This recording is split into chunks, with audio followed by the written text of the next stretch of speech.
सध्या उन्हाची तीव्रता वाढू लागली असून अन्नपाणी व भक्ष्याच्या शोधात बिबटे गावातून आता घरापर्यंत पोहोचले। त्यामुळे संपूर्ण दारणा काठचा परिसर भयभीत झालाय।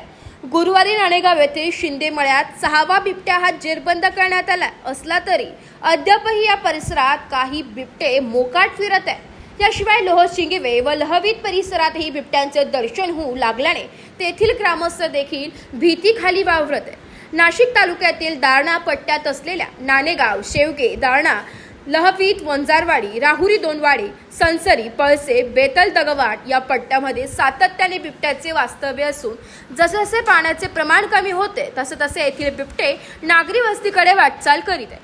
चालू महिन्याच्या 8 तारखेला नाणेगाव येथील शिंदे वस्तीजवळ धुमाकूळ घातलेला बिबट्या जेरबंद केल्यानंतर 15 दिवसात दुसरा बिबट्या हा जेरबंद करण्यात आलाय। गेल्या 8 दिवसांपासून मनोहर शिंदे यांच्या गट नंबर 434 मध्ये बिबट्याचे वास्तव्य दिसून आल्यानंतर वन विभागाने या ठिकाणी पिंजरा बसवला होता। बुधवारी रात्रीच्या सुमारास बिबट्या भक्ष्याच्या शोधात असताना अलगद पिंजरा जेरबंद झालाय।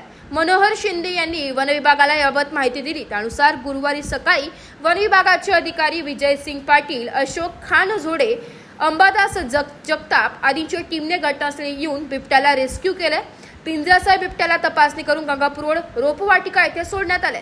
दारणा पट्ट्यात वारंवार बिबट्याचे वास्तव्य दिसून येत असून नागरिकांचे जीवन धोक्यात येऊ पाहत आहे। वन विभागाने या परिसरात कायमस्वरूपी पिंजरा ठेवावा अशी मागणी नाणेगावचे सरपंच ज्ञानेश्वर शिंदे, मनोहर शिंदे, राजाराम शिंदे आदीसह ग्रामस्थांनी केली।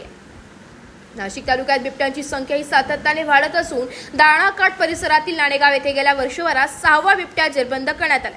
पकडलेला बिबट्या 9 ते 10 वर्षाचा प्रौढ मादी असून लोहशिंगवे व लहवीत येथेही पिंजरा लावण्यात येणार आहे, असं विजय सिंग पाटील अधिकारी वन विभागाचे यांनी सांगितलंय। एबी न्यूज साठी प्रतिनिधी पुरुषोत्तम कांडेकर, देवळाली कॅम्प।